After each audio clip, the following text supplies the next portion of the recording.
Mga ka-confess, bago natin simulan ang wild at nakakapanabik na kwento ngayong araw, nais ko muna kayong imbitahan na mag-subscribe sa YouTube channel ng Tagalog Wild Confession. Dito, hatid namin ang maiinit, mabibigat at makabuluhang mga kwentong siguradong tatama sa damdamin. Paalala lang po, ang lahat ng kwentong maririnig ninyo ay pawang katang-isip lamang at ginawa para magbigay aliw at aral. Anumang pagkakatulad sa tunay na tao o pangyayari ay hindi sinasadya. At ngayon, mga ka-confess, ihanda nyo na ang sarili ninyo dahil isa na namang nakakaintriga at kapanapanabik na Tagalog Wild Confession ang inyong mapapakinggan. Simulan na natin. Naniniwala ba kayo na ang distansya ay sumusubok sa katapatan, hindi lang ng taong umaalis, kundi pati ng taong naiiwan? Minsan, akala natin ay nakalimutan na tayo ng panahon dahil sa haba ng taon na hindi tayo nagkikita. Pero may mga taong sadyang built different. Iyong mga taong kahit anong lamig ng panahon sa ibang bansa ay kayang panatilihing mainit ang presensya nila sa buhay mo. Nakakapagtaka, nakakaintriga, at kung minsan, nakakatakot. Dahil paano kung ang taong hindi mo na nakita ng ilang dekada ay siya palang mas nakakaalam ng bawat galaw mo? Handa na ba kayong kilalanin ang taong hindi tumigil? Dear Ate J, tawagin mo na lang akong Darlene. Kasalukuyan akong naninirahan dito sa Japan, sa isang prefecture kung saan ang bawat hinga mo ay may kasamang usok dahil sa tindi ng ginaw. Halos 7 taon na rin akong hindi nakakauwi sa Pilipinas, partikular na sa aming munting bayan sa Batangas. Alam mo, Ate J, ang buhay dito sa Japan ay hindi parang anime na laging makulay. Madalas, ito ay paulit-ulit na cycle ng trabaho, tulog at pagtitipid. Pero kahit gaano ako kabusi sa pagkayod para makapagpadala ng pera kina nanay at tatay, hindi mawala-wala ang koneksyon ko sa lupang kinalakihan ko. Salamat sa teknolohiya. Parang katabi ko lang sila tuwing nagba-video call kami. Ngunit nitong mga nakaraang buwan, may isang paksa na laging sumisingit sa usapan namin ni nanay. Isang paksang nagsimula bilang biro, hanggang sa naging dahilan ng aking mga gabing walang tulog. Darlene, nak, nagpunta na naman siya rito kanina. Bungad ni nanay sa screen ng phone ko habang nagtatanggal ako ng makeup pagkatapos ng shift ko sa factory. Kumunot ang noo ko. Sino po, Nay? Si Nestor na naman ba? Yung nag-aalok ng insurance? Umiling si nanay. Ang hitsura niya ay halo ng pagkamangha at pag-aalala. Hindi anak, yung lalaking lagi kong naikukwento sa'yo. Si Carlo, yung kababata mo. Natigilan ako. Si Carlo.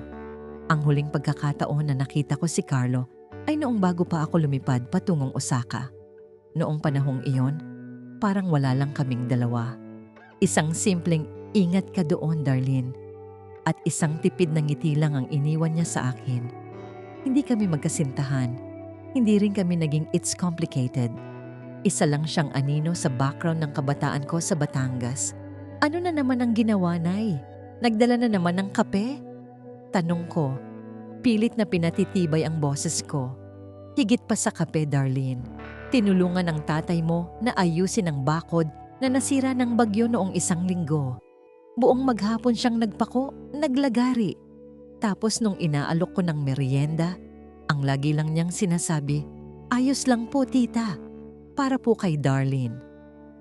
Doon ako kinabahan. Para sa akin? Bakit? 7 taon na akong wala roon, ni hindi ko nga siya kinakausap sa Facebook o kahit sa text. Paano niya nasasabing para sa akin ang pagtulong niya sa mga magulang ko? Sa bawat tawag ko sa bahay, palaging may Carlo update. Nak, dinalhan kami ni Carlo ng paborito mong suman. Darlene, si Carlo pala ang nag-drive sa amin nung nag-check up ang tatay mo sa Lipa. Alam mo ba? Tinanong ni Carlo kung kailan ka raw ba talaga uuwi. Ate J, hindi ko alam kung dapat ba akong kiligin o dapat ba akong matakot. Isipin mo, sa loob ng 7 taon, hindi siya pumalya sa pagdalaw sa bahay namin nang hindi man lang ako kinakausap ng direkta. Para siyang isang silent guardian na nakabantay sa pamilya ko habang ako ay nasa libu-libong kilometro ang layo. Isang gabi, dahil sa tindi ng kuryosidad, sinubukan ko siyang hanapin sa social media. Hinalughog ko ang bawat Carlo sa Batangas, pero parang wala siya sa mundo ng internet. Parang ang tanging paraan lang para makita siya ay ang pumunta sa mismong tapat ng bahay namin sa probinsya. Hanggang sa isang hapon, habang naglalakad ako sa ilalim ng mga nagsisimulang malagas na dahon dito sa Japan, nakatanggap ako ng isang message mula sa isang hindi kilalang account. Walang profile picture. Ang tanging nakalagay, "Mag-iingat ka sa paglalakad pa uwi. Medyo madilim na dyan sa kanto ng apartment mo." Bumilis ang tibok ng puso ko. Paano niya nalamang madilim sa kanto ko? Paano niya nalamang pauwi na ako? Sinaweran ako ng malamig na pawis sa gitna ng winter. Huminga ako ng malalim at nag-type, "Sino to? Carlo, ikaw ba to?" Lumipas ang ilang minuto. Nakita kong seen na ang message ko. Pagkatapos, nag-type ang kabilang panig. Hindi ko siya nakita ng ilang taon, pero hindi siya tumigil. "Malapit na tayong magkita, darling. Uuwi ka na, di ba?" Dito na nagsimulang magulo ang isip ko. Sino ba talaga itong si Carlo sa buhay ko? At bakit pakiramdam ko, kahit nasaan ako, ay nakatingin siya sa akin? Hindi ko binitawan ang cellphone ko habang naglalakad nang mabilis pabalik sa apartment. Ang bawat kaluskos ng tuyong dahon sa semento ay tila yabag ng taong sumusunod sa akin. Nang makapasok ako sa loob at mailak ang pinto, doon lang ako nakahinga ng malalim. Sino ba talaga itong si Carlo? Sa pagkakaalam ko, noong high school kami sa Batangas, siya yung tipong nasa sulok lang. Hindi palakibo, hindi rin naman basag pula. Pero laging nandoon kapag kailangan ng tulong sa mga school projects. Sinubukan kong balikan ang huling pag-uusap namin bago ako umalis. Tandang-tanda ko pa, nasa tapat kami ng lumang simbahan sa Lipa. Sabi ko sa kanya, "Carlo, aalis na ako sa susunod na buwan. Mag-iipon lang ako para kina nanay." Ang sagot lang niya, "Alam ko, hihintayin kita." Noong oras na yon, akala ko ay simpleng salita lang yon ng isang kaibigan. Hindi ko akalain na ang paghihintay na yon ay mangangahulugan ng 7 taon na pagsisilbi sa mga magulang ko nang walang kapalit. Kinabukasan, tinawagan ko si nanay via messenger. "Nay, si Carlo ba? May trabaho ba yan dyan? Bakit parang araw-araw siyang nasa bahay ninyo?" Bahagyang tumawa si nanay habang nagtitilad ng panggatong na si Carlo rin ang nagbiak. Ang sabi niya sa amin, freelance daw siya sa computer. Pero nak, ang bait talaga ng batang yan. Noong nakaraang buwan, nung inatake sa rayuma ang tatay mo, siya ang bumuhat hanggang sa sasakyan. Ni ayaw tumanggap ng bayad sa gas. Ang gusto lang daw niya, makausap ka kahit saglit. Pero nay, hindi kami nag-uusap. Wala nga siyang Facebook, di ba? Giit ko. Iyon na nga ang ipinagtataka ko, sagot ni nanay. Kagabi, nung dumaan siya rito, may dala siyang litrato mo. Yung kinuha mo raw dyan sa Japan habang nasa tapat ka ng mga cherry blossoms. Tinanong ko kung saan niya nakuha. Sabi niya, pinadala mo raw sa kanya. Totoo ba? Nanlamig ang buong katawan ko.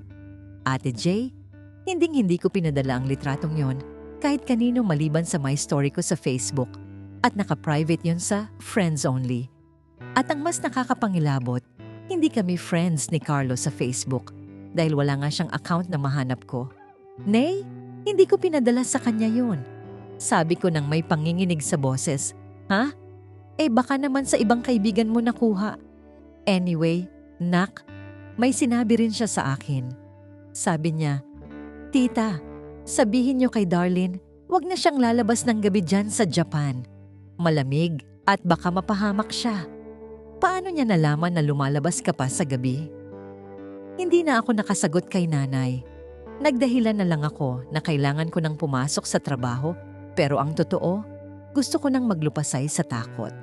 Pakiramdam ko, may mga mata siyang nakatanim sa bawat sulok ng tinutuluyan ko rito sa Japan, kahit nandoon siya sa Batangas. Dahil sa kaba, hindi ko na natiis.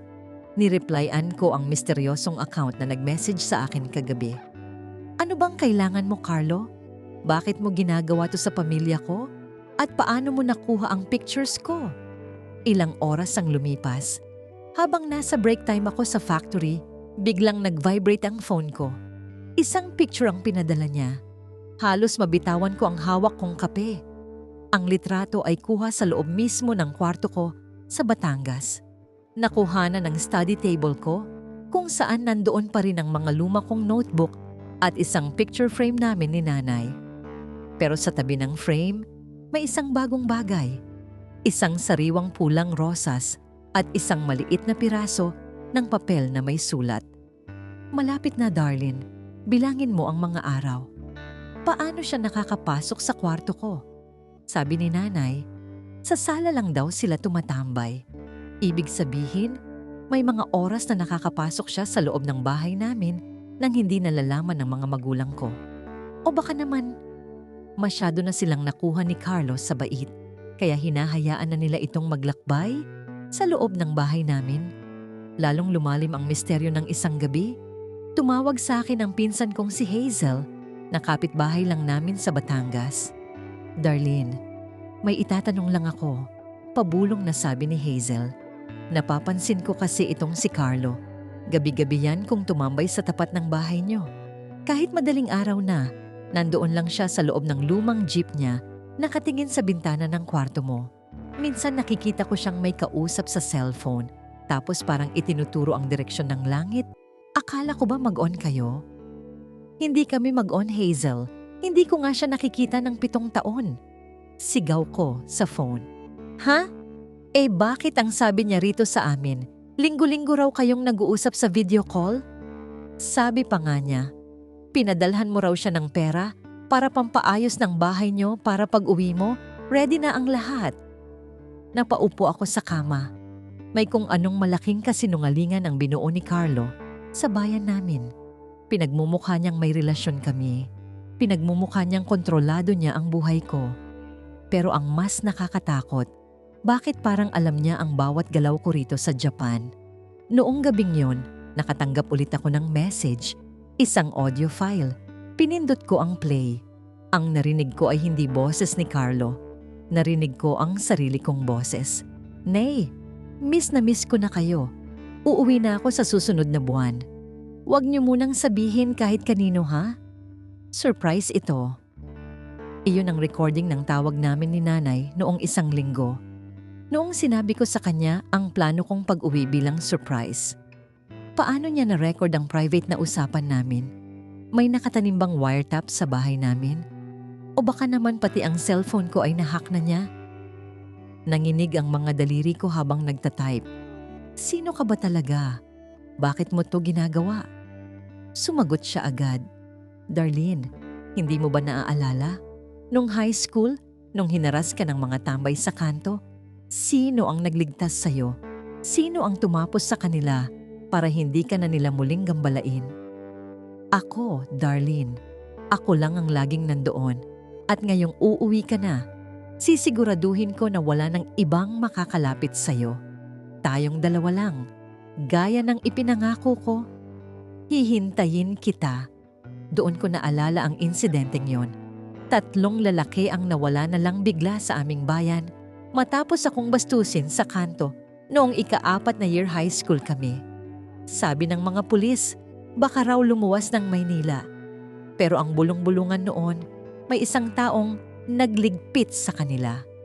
Hindi ko akalain na ang taong iyon ay ang tahimik na si Carlo. At ngayon, ang paghihintay niya ay tila nagiging isang hawla na handang sumakmal sa akin sa sandaling lumapag ang eroplano ko sa Pilipinas. 1 linggo na lang bago ang flight ko. Gusto kong kanselahin, pero paano si nanay? Paano kung saktan niya ang mga magulang ko kapag hindi ako sumulpot? Habang nag-iimpake ako ng mga gamit, may narinig akong kumatok sa pinto ng apartment ko rito sa Japan. Dahan-dahan akong sumilip sa butas ng pinto. Walang tao. Pero pagbukas ko ng pinto, may isang maliit na kahon sa sahig. Sa loob ng kahon ay isang pamilyar na amoy. Amoy ng Barako coffee mula sa Batangas at isang pirasong papel na may nakasulat na, "Safe flight, Darlene. Sunduin kita sa airport. Alam ko ang gate mo." Hindi ko na alam kung paano pa ako nakatulog ng gabing yon. Ang bawat segundo ng flight ko mula Narita patungong Naya ay punong-puno ng kaba. Paulit-ulit na tumatakbo sa isip ko, paano niya nahanap ang apartment ko sa Japan? Paano niya nalaman ang flight details ko? Habang lumalapag ang eroplano, nanginginig ang mga kamay ko sa pagpindot ng seatbelt. Paglabas ko ng arrival gate, pilit kong itinago ang mukha ko sa ilalim ng sombrero at face mask. Inasahan kong makikita ko ang pamilya ko, pero laking gulat ko nang ang bumungad sa akin ay isang pamilyar na bulto ng lalaki na may hawak na karatula.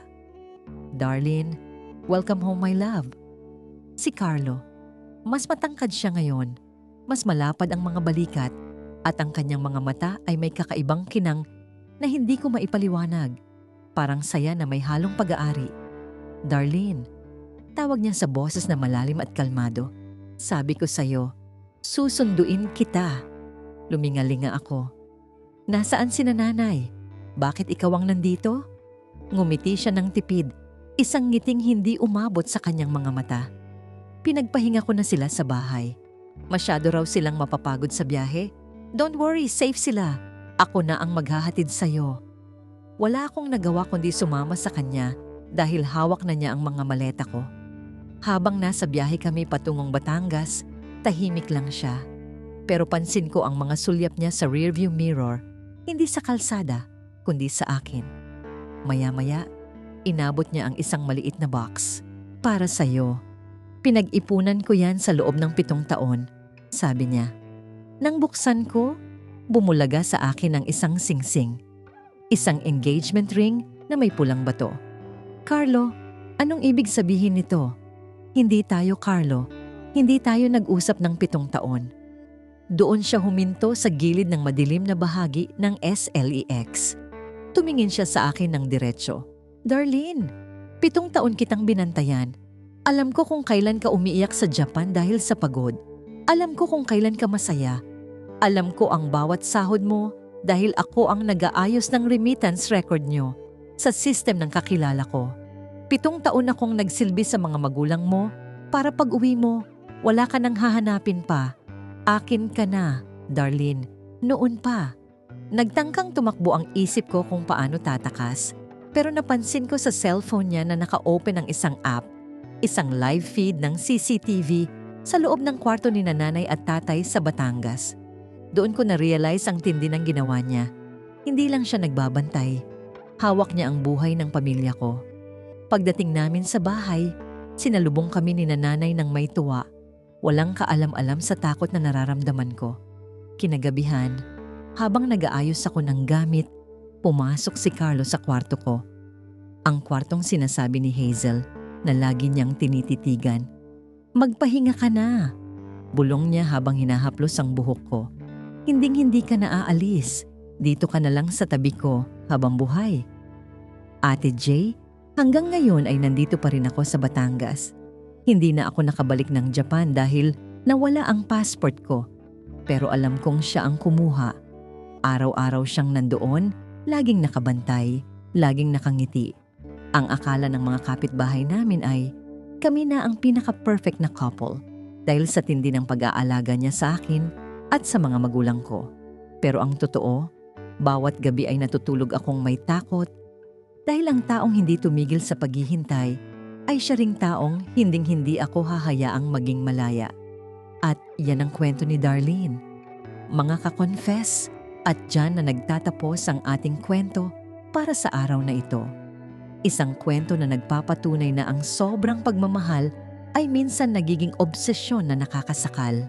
Maraming salamat sa inyong walang sawang pakikinig at pagsama sa amin sa bawat emosyong hatid ng ating mga kwentong buhay. Sana ay may napulot kayong aral sa karanasan ni Darlene.